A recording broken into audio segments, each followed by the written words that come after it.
ওই স্রষ্টা পছন্দনীয় ধর্মের নাম ইসলাম।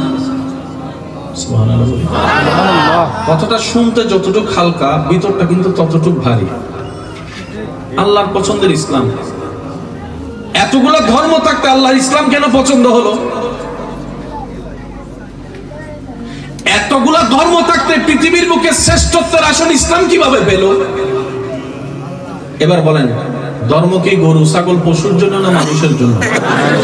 এই মানুষের নাট বল্টু কোন জায়গায় কি আছে সেটা জানে কে? জোরে বলি, কে জানে? কোন জায়গায় টাক দিলে সোজা হবে জানে কে? কোন জায়গায় ছাদ দিলে কি হবে জানে কে? যে আল্লাহ মানুষের স্রষ্টা, সে আল্লাহ যে ধর্ম সাজিয়েছেন এটার নাম ইসলাম। উনি জানেন কোনটা দিয়ে কি করতে হয়। সুবহানাল্লাহ বলি। আপনি আমাকে কখনো মাপতে পারবেন না, আমি আপনাকে কখনো মাপতে পারবো না। হ্যাঁ, মাপতে পারবো, সেই মাপটা কি 50-50% হতে পারে, সঠিকও হতে পারে, ভুলও। বলেন না, সঠিকও হতে পারে, ভুলও। আমাদের অনেক অনুমান অনেক সময় ভুল হয়ে যায় না? হতে তো পারে, কারণ আমরা হচ্ছে সৃষ্টি, স্রষ্টা সাজিয়েছেন ইসলাম। এবার লাস্টের দিকে এসে আল্লাহ তাআলা কোরআনের একটা আয়াত নাযিল করেছেন, যেটার ভিতরে সমগ্র বিশ্ব ভান্ডারকে আল্লাহ দান করে দিয়েছেন। যদি কষ্ট না হয় আর একটু জোরে করে বলি, আল-ইয়াওমা আকমালতু লাকুম দীনাকুম। বাবা কথা বলেন না প্লিজ। বলছেন কে? আল্লাহ। আল-ইয়াওমা আকমালতু লাকুম দীনাকুম ওয়া আতমামতু আলাইকুম নি'মাতি। আমি আল্লাহ ধর্ম দিয়েছি মানুষের জন্য। যদি মানুষ এটা পালন করে, দুনিয়াও তার জন্য জান্নাত হবে, পরকালও চিরস্থায়ী জান্নাত তার জন্য হয়ে যাবে। সুবহানাল্লাহ। জান্নাতের অপর অর্থ হচ্ছে সুখ এবং শান্তি, যেটা সব মানুষেরই চাওয়া।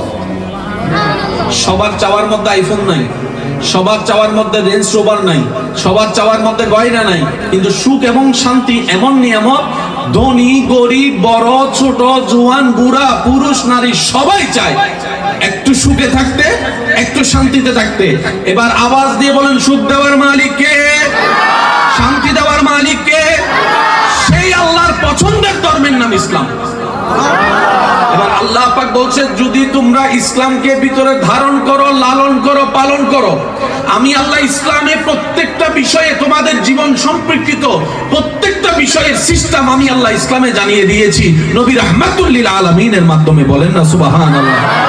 মানুষের সারাদিনে পানি তো খাওয়া লাগবে।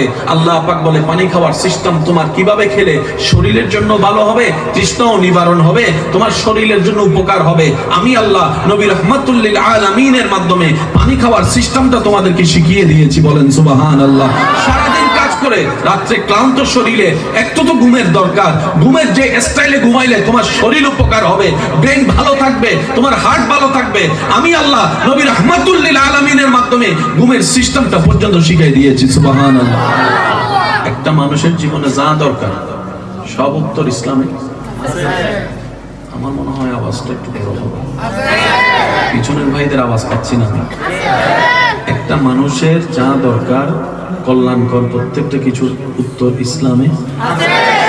শিখি নাই দোষ, জানার চেষ্টা করি নাই দোষ।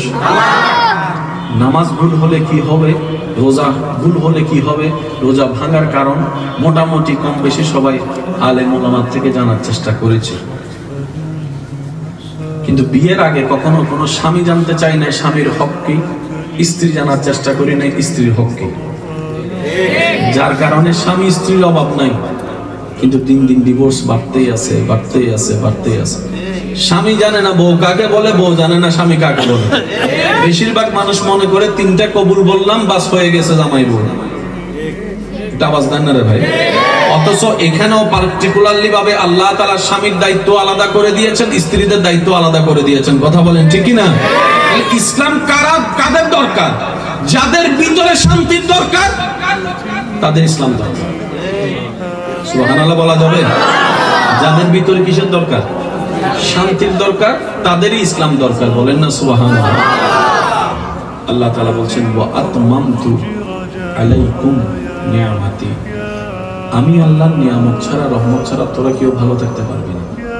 আর আমি আল্লাহ ইসলামকে এমন ভাবে সাজিয়ে দিয়েছি, ইসলামের সমস্ত নিয়মকে মাঝখানে রেখে আমি আল্লাহর নিয়ামত ইসলামের চতুর্পাশে আমি আল্লাহ দান করে দিয়েছি।